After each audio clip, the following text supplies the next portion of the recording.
Hello and welcome to Round Robin. I'm your host, Robin McCormick with the City of Hampton's Communications and Marketing Department. And today we're going to talk to a special young man from Hampton who is just 18, but who is already seeing some major success as an entertainer. My guest is William Mo'better Ledbetter. Welcome back. Thank you. It's great to have me. I think I talked to you either last summer or maybe 2 summers ago, and already things for you have exploded. Yes, ma'am. Let's start with the Jazz Festival. Oh, that was fantastic. How many 18-year-olds get to perform at the Hampton Jazz Festival?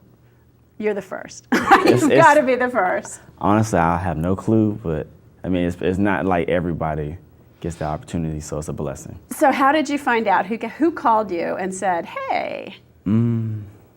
Honestly, I'm not exactly sure. I can't remember all that happened, but I know between Mayor Wallace and then Jackie Scott, they're two heavy hitters that just... I heard Mayor Wallace talking about in the lobby of City Hall, and I was just so excited. And that was before, they'd made the decision. But he's like, I think that guy would be great. So I know you had his endorsement, and of course, Jackie. Miss Scott, she told you she's taking me under her wing, and she's been such a big blessing to me. I'm gonna miss her when I go off to school. Yeah. Okay. So what's it like? You got on the stage at the Hampton Jazz Festival.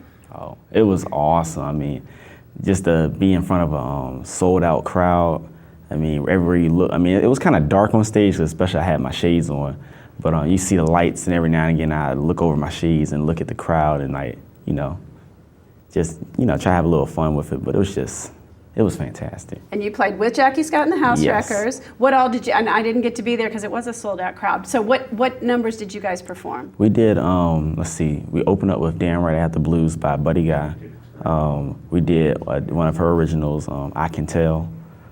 The third one was, I'm trying to remember. That one was it was "Make a Move on You" by the name's slipping me right now. Oh, Lucky Peterson. And then we did "Night Fishing" by Bobby Rush. All right. And were you on your guitar the whole time? Did you mix it up at all? Yeah, I was only on guitar. I was hoping I can get on the organ, but it couldn't work out that time. But there's always next time, hopefully. And so, was it like life-changing? It was. I mean, it's very humbling.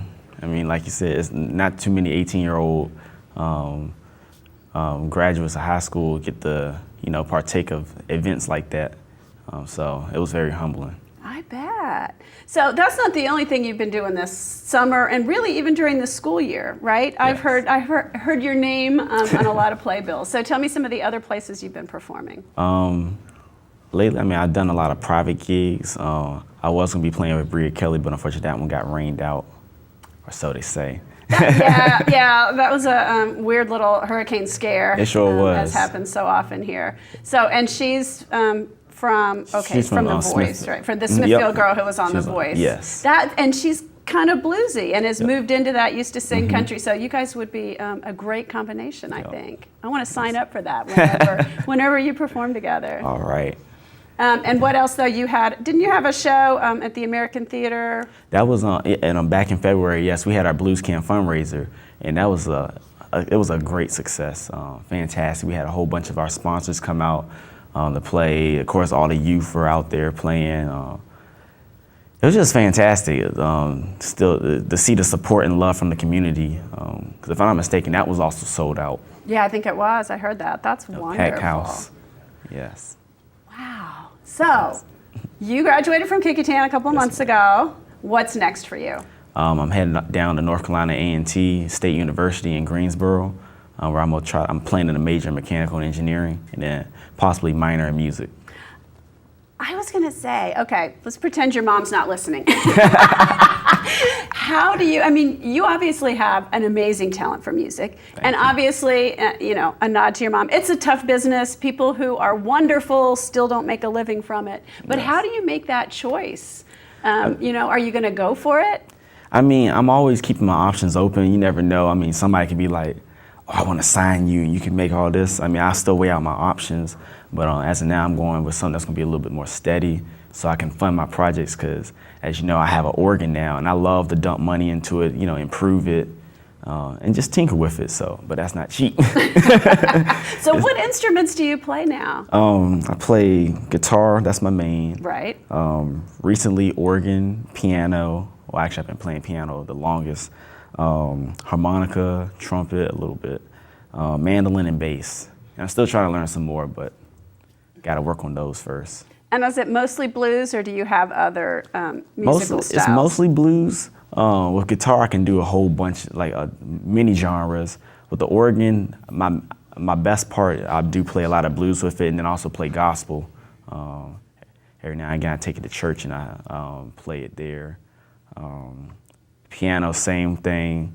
Bass, I can kind of go anywhere with because it's similar to the guitar. Mandolin, try to do country, bluegrass, even classical stuff. We played in the guitar class this year. We played Mozart's Symphony No. 40. I was playing the mandolin part, which was covering the flute part. So, That's cool. Try expose like different genres of music to the string instruments, because everybody, like, you get a guitar and everybody's like, oh, let's play some rock and roll, which is fantastic, but you can do a whole bunch of other things with guitars and other instruments. All right, so why mechanical engineering? I mean, I like engineering. I've always had like an engineering side of me. I like to tinker around with stuff, build stuff. And I'm gonna be honest with you, I still have a Lego transmission I built like years ago. I was just out of random parts I had around my room, just building stuff. I built things that moved, that were hanging from the ceiling. And this is how much I love the organ. I took some of my dad's scrap wood, and I built organ pedals that can connect to my piano via string, all the levers and everything, and still have them. Oh, that's really neat. Yeah, do you think there's a connection? I mean, my brother is also a scientist and a musician, and he says there's a real connection in people who like math and science and music. That it is. Even though there's an artistic difference, that the steps and the organization are kind of similar. A lot of people don't realize that every time you play a song, you're really dealing with numbers. Like, especially with the blues, you do a traditional 12-bar blues, you deal with the 1, the 4, and the 5. It correlates with the chords of the key that you're playing in. The time signature, how many beats go here, how many beats go there. It's all math, whether you know it or not. Wow. Okay, so where if I interview you again in 5 years, tell me what your life looks like. Well, hopefully I have a whole bunch of this. But, Don't we all wish? Oh, yes. I mean, I'm hoping to, be successful, make some great connections, whether it be music or engineering. While I was down at A&T, I took, a math placement test, and I'm actually going to be in Calculus 3. Thank God, the AP credits. But I also took a music theory exam, and I aced that, so, still weighing out my options. And you can, especially if you, smart kids like you have good AP and good placement, you skip out a lot of those early courses. You probably could double major or, take a lot of advanced stuff in both areas. Yes, ma'am. Can you do it all? I'm going to try to. Can you do both? I'm not going to say I can't do it.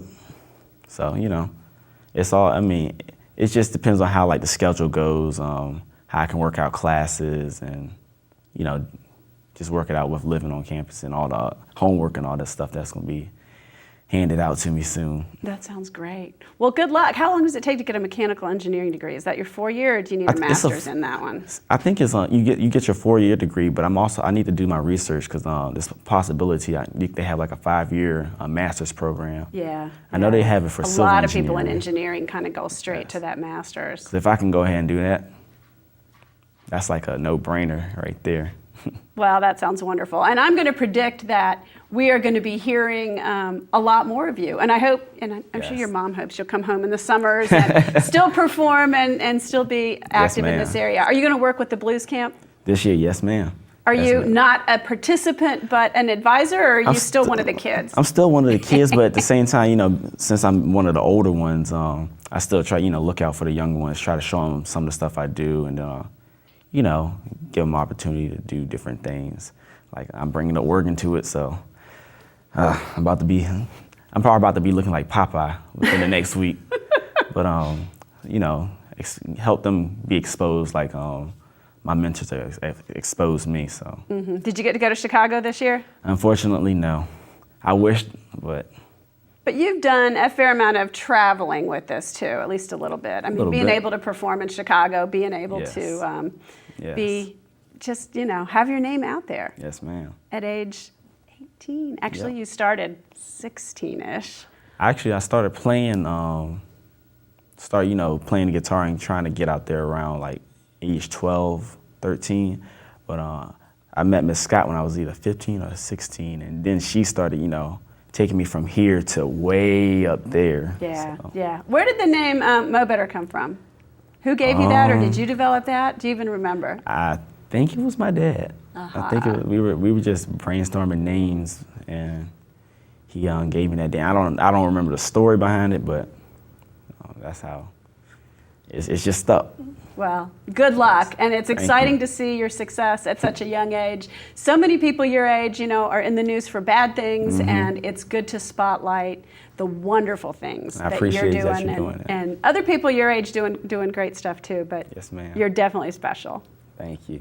Well, thank you for coming by. And thank you so much. What I'd like to do, if we can, if we have time, is to run a clip that you did previously and remind people of your musical stylings. That would be great. All right. Awesome. Thanks for coming by. Thank you. And thank you for watching.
you.